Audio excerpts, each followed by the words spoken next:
दिल्ली में corona virus के बढ़ते मामलों और लगातार खराब होती स्थिति पर सुप्रीम कोर्ट में सुनवाई हुई। अदालत ने दिल्ली के हालात पर चिंता व्यक्त की है।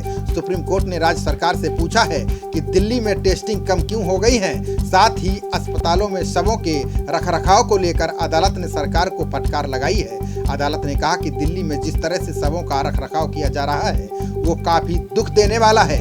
इस दौरान सुप्रीम कोर्ट ने टेस्टिंग क्षमता पर भी सवाल खड़े किए। सर्वोच्च अदालत ने कहा कि 7,000 से कम होकर सिर्फ 5,000 तक टेस्टिंग रेट क्यों पहुंच गई है। सुप्रीम कोर्ट ने दिल्ली सरकार से पूछा कि आपने टेस्टिंग क्यों घटा दी। अदालत ने मुंबई और चेन्नई जैसे शहरों का उदाहरण दिया, वहां पर टेस्टिंग बढ़ा दी गई है। आज 15 से लेकर 17,000 टेस्ट रोज हो रहे हैं। सुप्रीम कोर्ट ने कहा कि जब देश में कोरोना वायरस के मामले रोज 10,000 हो रहे हैं तो टेस्टिंग रेट घटाना समझ से बाहर है। सुनवाई के दौरान सॉलिसिटर जनरल ने सुप्रीम कोर्ट को केंद्र सरकार की गाइडलाइन की जानकारी दी। उन्होंने बताया कि केंद्र की ओर से शवों को लेकर गाइडलाइंस जारी की गई हैं। इस पर सुप्रीम कोर्ट ने कहा कि केंद्र की गाइडलाइंस के बाद भी अगर राज्य नियम लागू नहीं कर रहे हैं तो आप क्या कर रहे हैं। अगर बेड हैं तो फिर सरकारी अस्पतालों की स्थिति क्या है।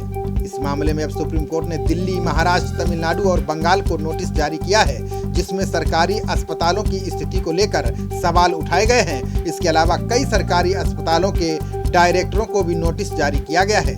सभी को मरीजों की देखभाल की जानकारी अदालत को देनी होगी। सुप्रीम कोर्ट ने गौतम बुद्ध नगर के जिला अधिकारी के निर्देशों पर टिप्पणी की है। अदालत ने कहा है कि सरकार ये बताए कि होम क्वारंटीन के नियम 1-2 जिलों के लिए अलग कैसे हो सकते हैं। बता दें कि नोएडा के जिला अधिकारी सुहास एलवाई ने यूपी बॉर्डर को सील करने के आदेश दिए हैं। उत्तर प्रदेश सरकार के वकील ने कहा कि दिल्ली में 32,000 से अधिक कोरोना केस हैं और 1,000 से अधिक लोगों की जान जा चुकी है। गाजियाबाद और नोएडा में अब तक 40 लोगों की मौत हुई है। दिल्ली की आबादी नोएडा और गाजियाबाद से 4 गुना है, लेकिन संक्रमण की दर 40 गुना अधिक है। दिल्ली संक्रमित लोगों को होम क्वारंटीन कर रही है।